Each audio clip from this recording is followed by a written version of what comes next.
Star Tamil செய்திகள். முதலில் தலைப்புச் செய்திகள்.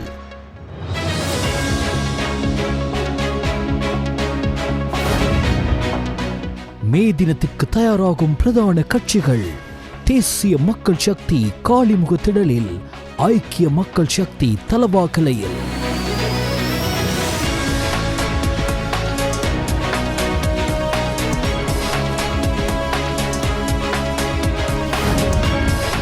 வளமான நாடு மற்றும் அழகான வாழ்க்கையை உருவாக்க சகோதரத்துவத்துடன் ஒன்றிணைந்து போராட இந்நாட்டின் உழைக்கும் மக்களுக்கு அழைப்பு விடுத்தார் ஜனாதிபதி அனுரகுமார திசாநாயக்க.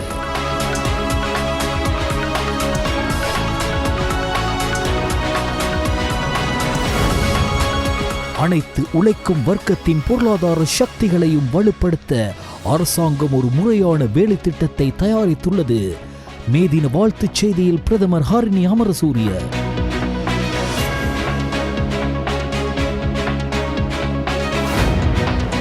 நாட்டை அனுரவிடம் கையளித்தும் வாக்குறுதி அளித்த எதுவும் இன்று வரை நிறைவேற்றவில்லை. எதிர்க்கட்சி தலைவர் சஜித் பிரேமதாச தெரிவிப்பு.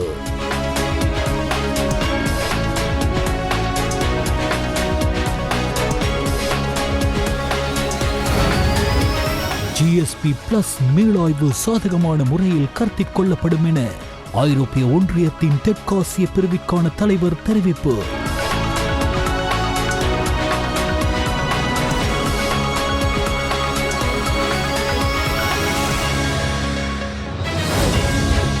தீர்வை வரி பிரச்சினை தொடர்பிலான இணக்கப்பாட்டை 90 நாட்களுக்குள் மேற்கொள்ளப்பட எதிர்பார்ப்பதாக நிதி மற்றும் திட்டமிடல் பிரதி அமைச்சர் தெரிவிப்பு.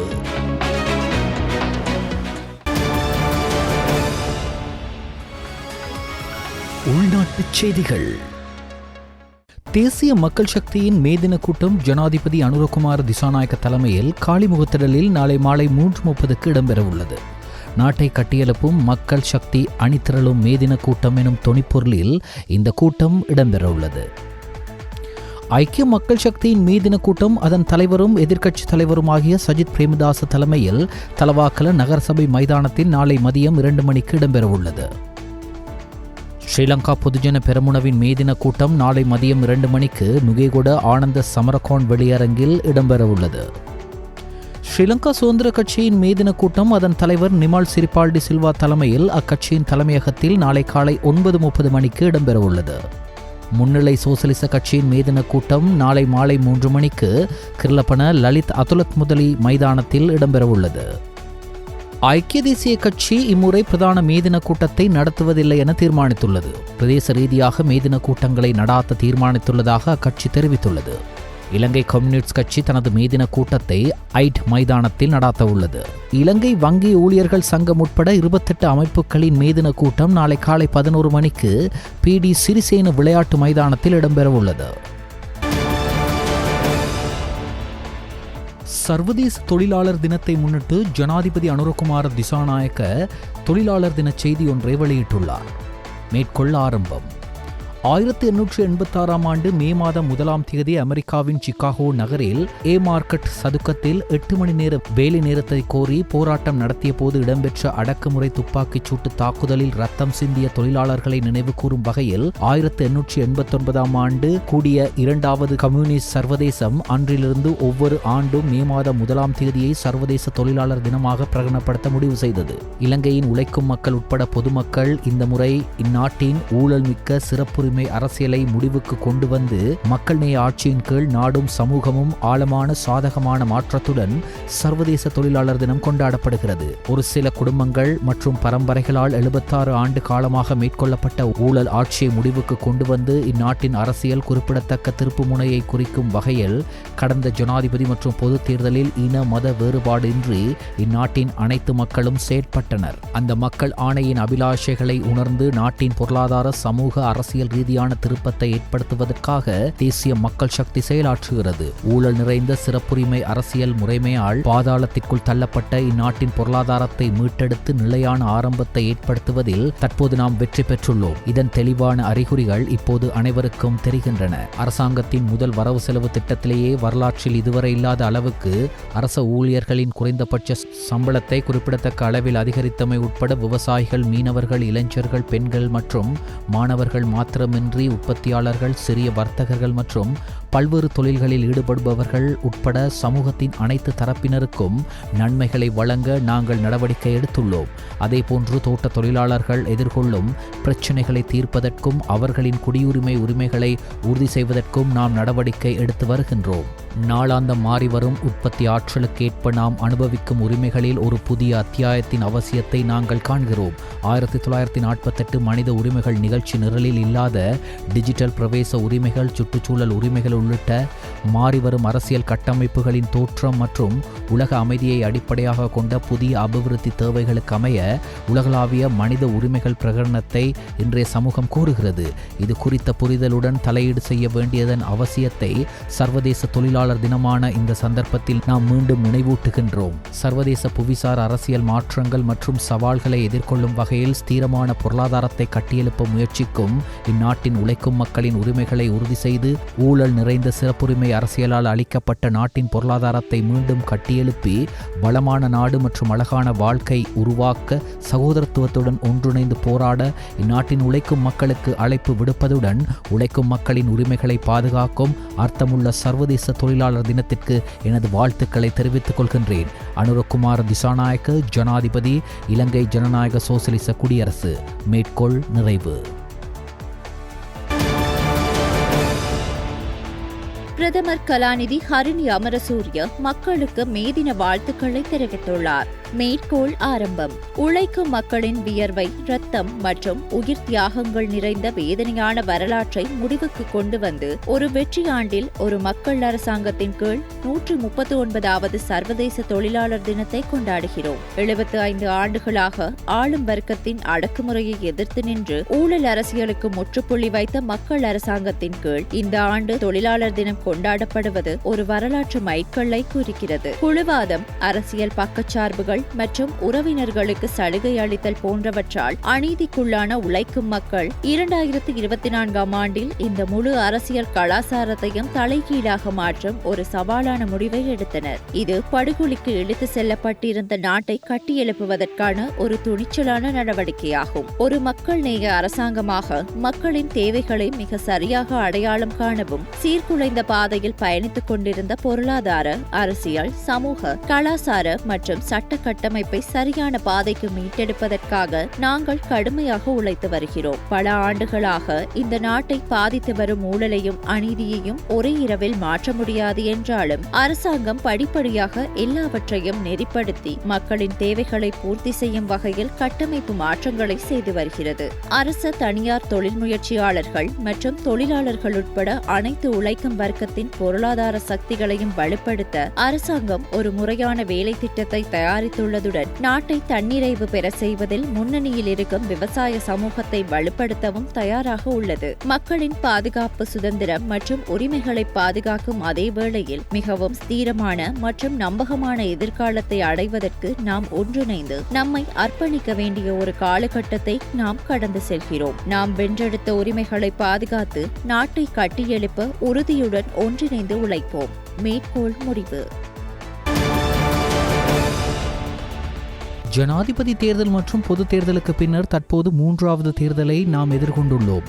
இந்த உள்ளூராட்சி மன்ற தேர்தலில் விருப்பு வாக்குகளை பதிவிடுவது தொடர்பில் தீர்மானங்களை எடுப்பதற்கு முன்னர் கடந்த 2 தேர்தல்களிலும் அரசாங்கம் முன்வைத்த தேர்தல் விஞ்ஞாபனங்களில் எத்தனை தெளிவாக நடைமுறைப்படுத்தியுள்ளது என்பதை ஆராய்ந்து பார்க்க வேண்டும். கொள்கை பிரகடனத்தில் உள்ள வாக்குறுதிகள் நிறைவேற்றப்பட்டுள்ளனவா என்பது குறித்து ஆராய்ந்து பார்க்க வேண்டியது அவசியம் என எதிர்க்கட்சித் தலைவர் சஜித் பிரேமதாச தெரிவித்தார்.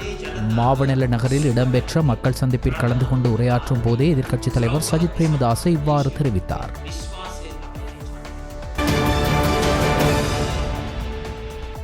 ஜிஎஸ்பி மீளாய்வு சாதகமான கருத்தில் கொள்ளப்படும் என ஐரோப்பிய ஒன்றியத்தின் தெற்காசிய பிரிவிற்கான தலைவர் சார்ல்ஸ் வைட்லி தெரிவித்தார். இலங்கைக்கு விஜயம் செய்துள்ள ஐரோப்பிய ஒன்றியத்தின் பிரதிநிதிகளுக்கும் ஜனாதிபதி அனுரகுமார திசாநாயக்கவிற்கும் இடையில் இன்று ஜனாதிபதி அலுவலகத்தில் நடைபெற்ற கலந்துரையாடலின் போதே சார்ல்ஸ் வைட்லி இவ்வாறு தெரிவித்தார். ஐரோப்பிய ஒன்றியத்திற்கும் இலங்கைக்கும் இடையிலான நீண்டகால நட்புறவு வர்த்தக ரீதியான பல வெற்றிகளை அடைய உதவியுள்ளது என்றும் தொடர்ந்து வர்த்தக வெற்றிகளை அடைய இலங்கைக்கு ஆதரவளிக்க தயாராக இருப்பதாகவும் சார்ல்ஸ் வைட்லி தெரிவித்தார். ஐரோப்பிய ஒன்றியத்தின் ஜிஎஸ்பி பிளஸ் சலுகை தரப்படுத்தப்பட்ட மற்றும் தரமான பொருட்களை விநியோகிக்க இலங்கைக்கு மேலும் ஊக்கமளிக்கும் என எதிர்பார்க்கப்படுவதாகவும் ஐரோப்பிய ஒன்றியத்தின் தெற்காசிய தலைவர் சார்ல்ஸ் வைட்லி தெரிவித்தார். ஐரோப்பிய ஒன்றியத்தின் ஜிஎஸ்பி பிளஸ் வரி சலுகையை வழங்க கருத்தில் கொள்ளப்படும் அளவுகோல்கள் தற்போதைய அரசாங்கத்தின் கொள்கைகளுடன் ஒத்துப்போகின்றன என்றும் சார்ல்ஸ் வைட்லி குறிப்பிட்டார். ஐரோப்பிய ஒன்றியத்தின் ஜிஎஸ்பி பிளஸ் வரிச்சலுகை அல்லது பொதுவான விருப்ப தேர்வு முறை தொடர்பான 27 சர்வதேச இணக்கப்பாடுகளை செயற்படுத்துவதில் இலங்கை அடைந்துள்ள முன்னேற்றம் குறித்து இதன் போது மீளாய்வு செய்யப்பட்டது. மேலும் இங்கு கருத்து தெரிவித்த ஜனாதிபதி அனுரகுமார திசாநாயக்க, இலங்கை பொருளாதார ரீதியில் வீழ்ச்சியடைந்திருந்த நேரத்தில் ஐரோப்பிய ஒன்றியம் வழங்கிய உதவிகளுக்கு நன்றி தெரிவித்தார். அதேபோல் ஐரோப்பிய ஒன்றியத்தின் ஜிஎஸ்பி பிளஸ் சலுகை இலங்கையின் ஏற்றுமதி துறைக்கு சாதகமான சூழலை உருவாக்கியுள்ளதுடன் பொருளாதார வளர்ச்சியிலும் தாக்கம் செலுத்தியிருப்பதாக ஜனாதிபதி அனுரகுமார திசாநாயக்க சுட்டிக்காட்டினார். தீர்வை வரி பிரச்சினை தொடர்பிலான இணக்கப்பாட்டை அந்த தீர்வை வரி தற்காலிகமாக நிறுத்தி வைக்கப்பட்டுள்ள 90 நாட்களுக்குள் மேற்கொள்ளப்பட எதிர்பார்ப்பதாக நிதி மற்றும் திட்டமிடல் பிரதி அமைச்சர் கலாநிதி அர்ச்சன சூரியபெர்ம தெரிவித்தார். அரசாங்க தகவல் திணைக்களத்தில் இன்று நடைபெற்ற செய்தியாளர் சந்திப்பில் கலந்து கொண்டு உரையாற்றும் போதே அவர் இவ்வாறு தெரிவித்தார். உலகெங்கிலும் உள்ள சுமார் 100 நாடுகளுக்கு குறிவைத்து வெளிநாட்டு இறக்குமதிகள் மீதான வரிகளை அதிகரிக்க அமெரிக்க ஜனாதிபதி டொனால்ட் ட்ரம்ப் கடந்த ஏப்ரல் 2ஆம் தேதி நடவடிக்கை எடுத்தார். அதே நேரத்தில் அமெரிக்காவுடனான தற்போதைய வர்த்தக பற்றாக்குறையின் அடிப்படையில் இலங்கை மீது 44% வரி விதிக்கப்பட்ட நிலையில் அதனை 90 நாட்களுக்கு நிறுத்தி வைக்க ஜனாதிபதி ட்ரம்ப் பின்னர் நடவடிக்கை எடுத்தார். இது தொடர்பாக இலங்கை அரசாங்க குழு ஏற்கனவே அமெரிக்காவுடன் கலந்துரையாடல்களை தொடங்கியுள்ளதுடன் அதன் முன்னேற்றம் குறித்த விவரங்கள் இன்று வெளியிடப்பட்டன. உலக தொழிலாளர் தினத்தை முன்னிட்டு நடைபெறவுள்ள மே தின பேரணிகளுக்காக போலீசாரால் பாதுகாப்பு ஏற்பாடுகள் மற்றும் விசேட வாகன போக்குவரத்து திட்டம் ஒன்றும் செயல்படுத்தப்படவுள்ளது. அதேபோல் வெளிமாகாணங்களில் நடைபெறவுள்ள மே தின பேரணிகள், கூட்டங்கள் மற்றும் நினைவேந்தல்கள் தொடர்பாக தேவையான பாதுகாப்பு, வாகன போக்குவரத்து கட்டுப்பாடு மற்றும் பாதை பாதுகாப்பு ஆகியவற்றை உரிய முறையில் வழங்குவதற்கு மாகாணங்களுக்கு பொறுப்பான சிரேஷ்ட பிரதி போலீஸ் மா அதிபர்கள், மாவட்டங்களுக்கு பொறுப்பான பிரதி போலீஸ் மா அதிபர்கள் மற்றும் பிரிவுகளுக்கு பொறுப்பான சிரேஷ்ட போலீஸ் அத்தியட்சகர்களுக்கு போலீஸ் தலைமையகத்தால் ஏற்கனவே தேவையான அறிவுறுத்தல்களும் உத்தரவுகளும் வழங்கப்பட்டுள்ளதாக போலீஸ் ஊடக பிரிவு அறிக்கையொன்றை வெளியிட்டு தெரிவித்துள்ளது. மேலும் அந்த அறிக்கையில் கொழும்பு நகரில் 15 இடங்களில் பேரணிகள், கூட்டங்கள் மற்றும் நினைவேந்தல்கள் நடைபெறவுள்ளதாகவும் குறிப்பிடப்பட்டுள்ளது. கொழும்பு நகரம் மற்றும் அதனை அண்மித்த பகுதிகளில் நடைபெறவுள்ள மேதின பேரணிகள், கூட்டங்கள் மற்றும் நினைவேந்தல்களால் வாகன போக்குவரத்து நெரிசல் ஏற்படுமாயின் அப்பகுதிகளை தவிர்த்து மாற்று வீதி வழியாக வாகன போக்குவரத்தை மேற்கொள்ளுமாறு போலீசார் சாரதிகளுக்கு அறிவுறுத்தியுள்ளனர்.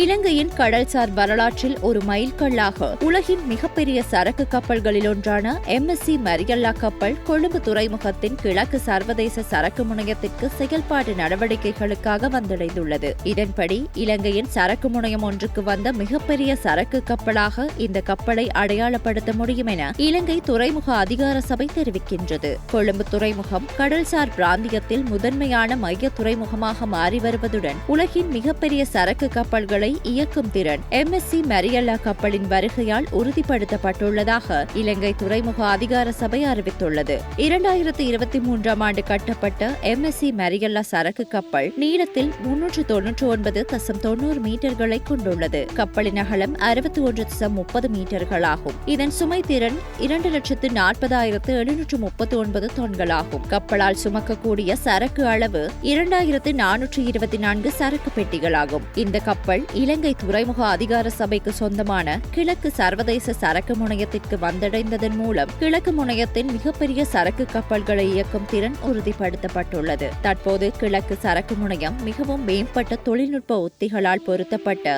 STS கிராண்டி கிராண்ட்கள் மூலம் திறமையாகவும் பாதுகாப்பாகவும் சரக்கு நடவடிக்கைகளை மேற்கொள்ள வசதி அளிக்கப்பட்டுள்ளது. இது மேம்பட்ட உட்கட்டமைப்பு வசதிகளை மேம்படுத்துவதற்கான இலங்கை துறைமுக அதிகார சபையின் திறன் மற்றும் அர்ப்பணிப்பை மீண்டும் உறுதிப்படுத்துகிறது.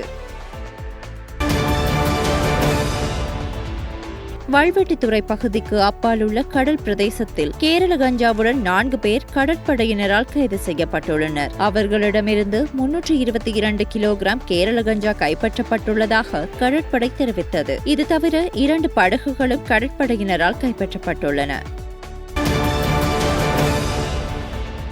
வெலிக்கடை போலீசாரால் கைது செய்யப்பட்டு போலீஸ் காவலில் தடுத்து வைக்கப்பட்டிருந்த போது உயிரிழந்த 25 வயதுடைய இளைஞனின் மரணம் தொடர்பான நீதவான் விசாரணையில் மே 16ஆம் திகதி சாட்சியங்களை ஆராயுமாறு கொழும்பு நீதவான் நீதிமன்றம் இன்று உத்தரவிட்டது. குற்றப்புலனாய்வுத்துறை சமர்ப்பித்த கோரிக்கையை பரிசீலித்த பின்னர் கொழும்பு மேலதிக நீதவான் மஞ்சுள ரத்நாயக்க இந்த உத்தரவை பிறப்பித்தார். அடுத்து திட்டமிடப்பட்ட நாளில் முன்னிலையாகி சாட்சியமளிக்க 5 சாட்சியாளர்களுக்கு அழைப்பாணை அனுப்பவும் நீதிமன்றம் உத்தரவிட்டது. இறந்தவரின் உடல் முந்தைய நீதிமன்ற உத்தரவின்படி தோண்டி எடுக்கப்பட்டு 3 பேர் கொண்ட மருத்துவ குழுவால் பிரேத பரிசோதனைக்கு உட்படுத்தப்பட்டதாக CID அதிகாரிகள் நீதிமன்றத்திற்கு தெரிவித்தனர். பிரேத பரிசோதனையின் முதற்கட்ட அறிக்கை நீதிமன்றத்தில் சமர்ப்பிக்கப்படும் என்று CID மேலும் குறிப்பிட்டுள்ளது.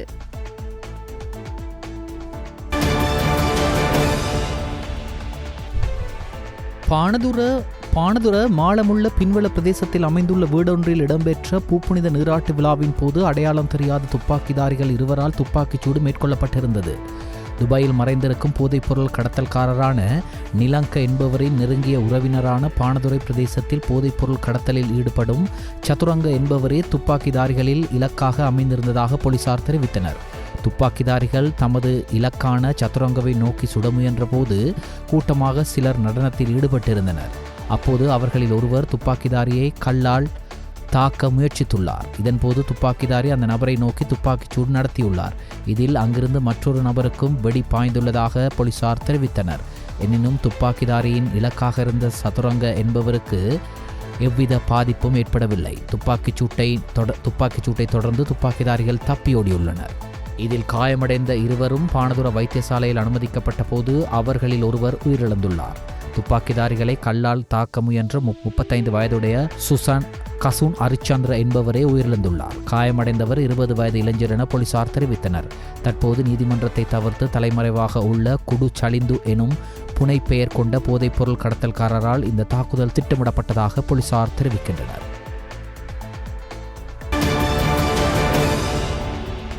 நாராயம்பட்டியில் உள்ள மோட்டார் போக்குவரத்து திணைக்களத்தின் பிரதான அலுவலகம் மே 5 மற்றும் 6 ஆகிய திகதிகளில் மூடப்படவுள்ளது. கொழும்பு 5 எல்விட்டிகள மாவட்டத்தில் அமைந்துள்ள மோட்டார் போக்குவரத்து திணைக்களத்தின் பிரதான அலுவலகம் உள்ளூராட்சி மன்ற தேர்தலுக்கான வாக்களிப்பு நிலையமாக பயன்படுத்தவுள்ளதாக தெரிவிக்கப்பட்டுள்ளது. அதன்படி தேர்தலுக்கு முந்தைய நாளான மே 5ஆம் திகதி மற்றும் தேர்தல் தினமான மே 6ஆம் திகதியும் நாராயம்பேட்டையில் உள்ள மோட்டார் போக்குவரத்து திணைக்களத்தின் வழமையான பணிகள் முன்னெடுக்கப்பட மாட்டாது என்று பொதுமக்களுக்கு அறிவிக்கப்பட்டுள்ளது.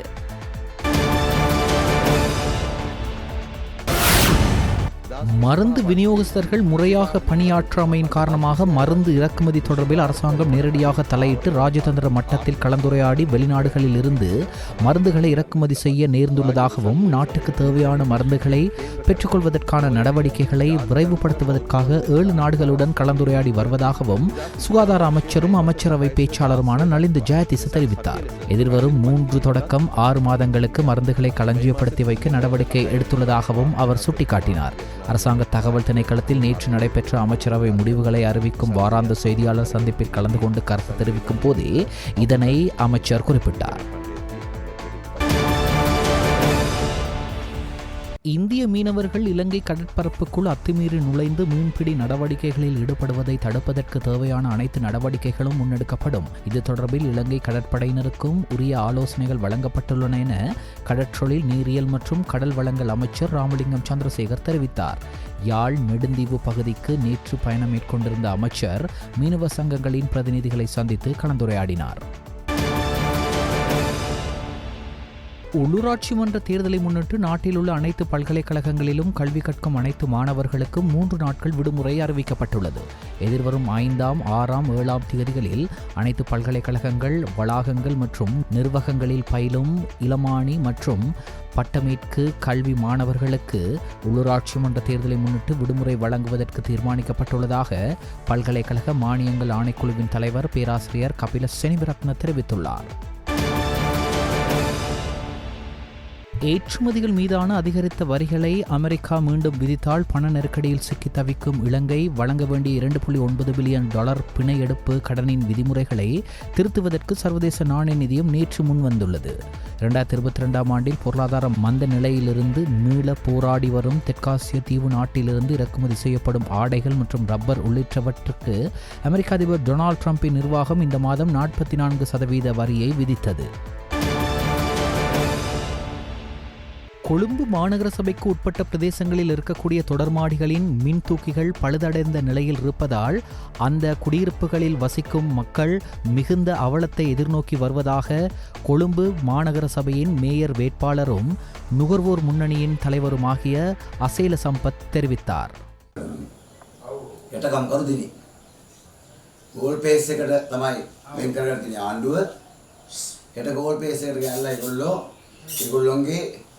ඉන්න ජනගාය පෙන්නලා ඒගොල්ලෝ ගන්න හදන පළාත් පාර්ලිමේන්තුවේ වාසි. IMF එක තිබ්බ ලස්සන පාස් එකක් තියලා දිනවා. දැන් තියෙන ඩෑෂ් එක ගන්න. හරිනේ? ඒ නිසා කම්කරු දිනේ දවසේ ප්‍රධාන පක්ෂවල වේදිකාවේ කතා වෙන්නේ විදුලි බිල ඉහළ දැමීම. தொலைக்காட்சி நிகழ்ச்சி தொகுப்பாளர்களின் ஒன்றியத்தால் இவ்வாண்டுக்கான தமிழ் சிங்கள புத்தாண்டு நிகழ்வு இடம்பெற்றது. பிளியந்தலையில் இடம்பெற்ற இந்நிகழ்வில் இலங்கையில் உள்ள தொலைக்காட்சிகளின் அறிவிப்பாளர்கள் கலந்து கொண்டு சிறப்பித்தார்கள்.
රබන්න හෙන්නේ අමතක පද බලපං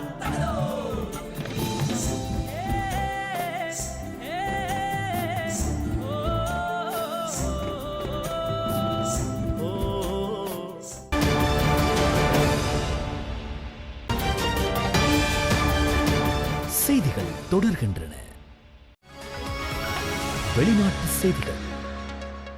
பாகிஸ்தானை தாக்க இந்திய பாதுகாப்பு படைக்கு இந்திய பிரதமர் நரேந்திர மோடி விசேட அனுமதி அளித்துள்ளதாக தெரிவிக்கப்படுகிறது. அண்மையில் காஷ்மீரில் நடந்த பயங்கரவாத தாக்குதலுக்கு பதிலளிக்கும் வகையில் இந்த அனுமதி வழங்கப்பட்டுள்ளது. அதன்படி எப்போது எங்கு தாக்குதல்களை நடத்துவது என்பதை முடிவு செய்ய நாட்டின் பாதுகாப்பு படைகளுக்கு முழுமையான செயல்பாட்டு சுதந்திரத்தை இந்திய பிரதமர் வழங்கியுள்ளதாக இந்திய அரசாங்கத்தின் உள்ளக தகவல்களை மேற்கோள் காட்டி இந்திய ஊடகங்கள் செய்தி வெளியிட்டுள்ளன. நேற்று புதுடெல்லியில் நடைபெற்ற விசேட தேசிய பாதுகாப்பு சபை கூட்டத்தில் இந்திய பிரதமர் இந்த அனுமதியை வழங்கியுள்ளார். இதில் இந்திய ராணுவ தளபதிகள் மற்றும் இந்திய பாதுகாப்பு அமைச்சர் ராஜ்நாத் சிங் ஆகியோரும் கலந்து கொண்டனர். இதற்கிடையில் அடுத்த 24 முதல் 36 மணி நேரத்திற்குள் இந்தியா ராணுவ தாக்குதலை நடத்த திட்டமிட்டுள்ளதாக நம்பகமான உளவுத்துறை தகவல்கள் கிடைத்துள்ளதாக வெளிநாட்டு ஊடகங்கள் செய்தி வெளியிட்டுள்ளன. பாகிஸ்தானின் தகவல் அமைச்சர் அதாவுல்லாவின் எக்ஸ் கணக்கில் உள்ள ஒரு பதிவை மேற்கோள் காட்டி இந்த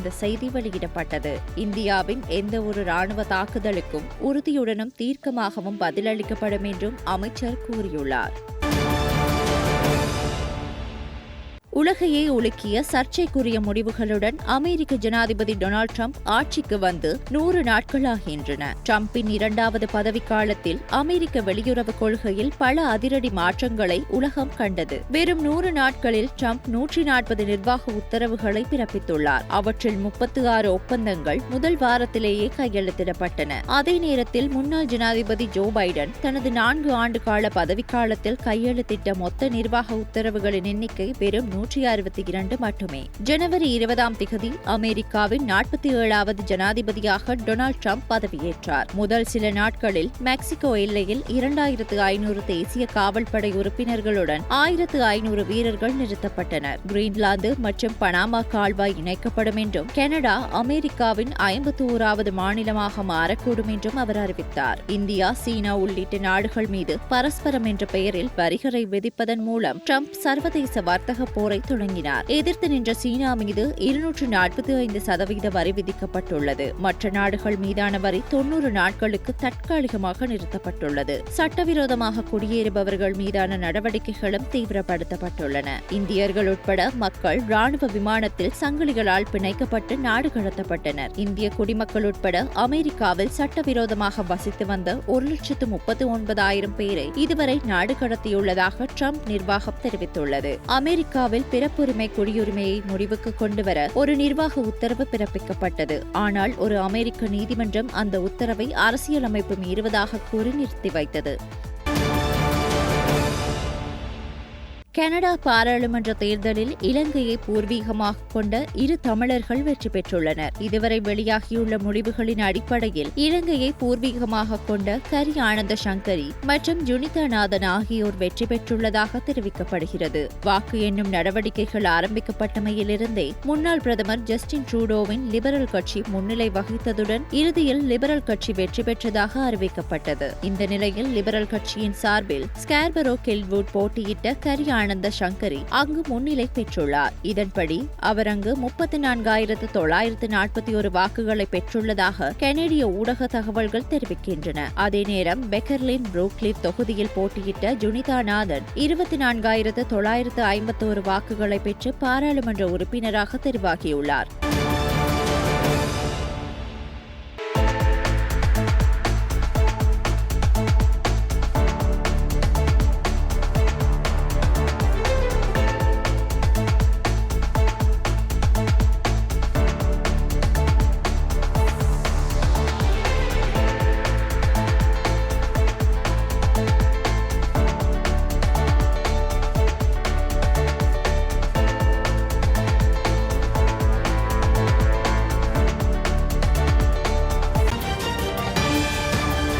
இடைவேளைக்கு பின்னர் செய்திகள் தொடரும்.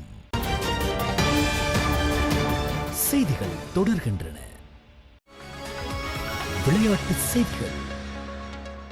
2025 IPL கிரிக்கெட் தொடரின் 48வது லீக் போட்டியில் டெல்லி கேபிட்டல்ஸ் மற்றும் கொல்கத்தா நைட் ரைடர்ஸ் அணிகள் மோதின. இப்போட்டியிற்கான நாணய சுழற்சியில் வெற்றி பெற்ற டெல்லி அணி பந்துவீச்சை தெரிவு செய்தது. அதன்படி முதலில் துடுப்படுத்த ஆடிய கொல்கத்தா அணி நிர்ணயிக்கப்பட்ட 20 ஓவர்கள் நிறைவில் 9 விக்கெட்டுகளை இழந்து 204 ஓட்டங்களை பெற்று டெல்லி அணிக்கு 205 ஓட்டங்களை வெற்றி இலக்காக நிர்ணயித்தது. வெற்றி இலக்கை நோக்கி துடுப்படுத்த ஆடிய டெல்லி அணி நிர்ணயிக்கப்பட்ட 20 ஓவர்கள் நிறைவில் 9 விக்கெட்டுகளை இழந்து 190 ஓட்டங்களை மாத்திரமே பெற்று தோல்வியடைந்தது. இதேவேளை IPL கிரிக்கெட் தொடரின் 49வது லீக் போட்டியில் சென்னை சூப்பர் கிங்ஸ் மற்றும் பஞ்சாப் கிங்ஸ் அணிகள் மோதவுள்ளன. இந்த போட்டி சென்னை சேப்பாக்கத்தில் உள்ள MA சிதம்பரம் ஸ்டேடியத்தில் இன்றிரவு 7:30 மணிக்கு ஆரம்பமாகும். அயன மண்டலங்களுக்கு இடையிலான ஒருங்கிணைப்பு வளையம், அதாவது வட அரைக்கோளத்திலிருந்தும் தென்னரைக்கோளத்திலிருந்தும் வீசும் காற்று ஒடுங்கும் இடம் நாட்டின் வானிலையை பாதித்துக் கொண்டிருக்கிறது. இதன் காரணமாக நாட்டின் பெரும்பாலான பிரதேசங்களில் பிற்பகலில் அல்லது இரவில் மழையோ அல்லது இடியுடன் கூடிய மழையோ பெய்யக்கூடிய சாத்தியம் காணப்படுவதாக வளிமண்டலவியல் திணைக்களம் எதிர்வு கூறியுள்ளது. தென் மற்றும் மேல் மாகாணங்களிலும் புத்தளம் மாவட்டத்திலும் காலை வேளையிலும் மழை பெய்யும் என எதிர்பார்க்கப்படுகிறது. மத்திய, ஊவா, சப்ரகமு, கிழக்கு மற்றும் வடமத்திய மாகாணங்களில் சில இடங்களில் 100 மில்லிமீட்டர் அளவான பலத்த மழை வீழ்ச்சி எதிர்பார்க்கப்படுகிறது. இடியுடன் கூடிய மழை பெய்யும் வேளைகளில் அப்பிரதேசங்களில் தற்காலிகமாக பலத்த காற்றும் வீசக்கூடும். மின்னல் தாக்கங்களினால் ஏற்படக்கூடிய பாதிப்புகளை குறைத்துக் கொள்ள தேவையான முன்னெச்சரிக்கை நடவடிக்கைகளை எடுத்துக் கொள்ளுமாறு பொதுமக்கள் அறிவுறுத்தப்படுகிறார்கள். மத்திய மற்றும் ஊவா மாகாணங்களில் சில இடங்களில் காலை வேளையில் பனிமூட்டமான நிலை காணப்படும் என எதிர்பார்க்கப்படுகிறது.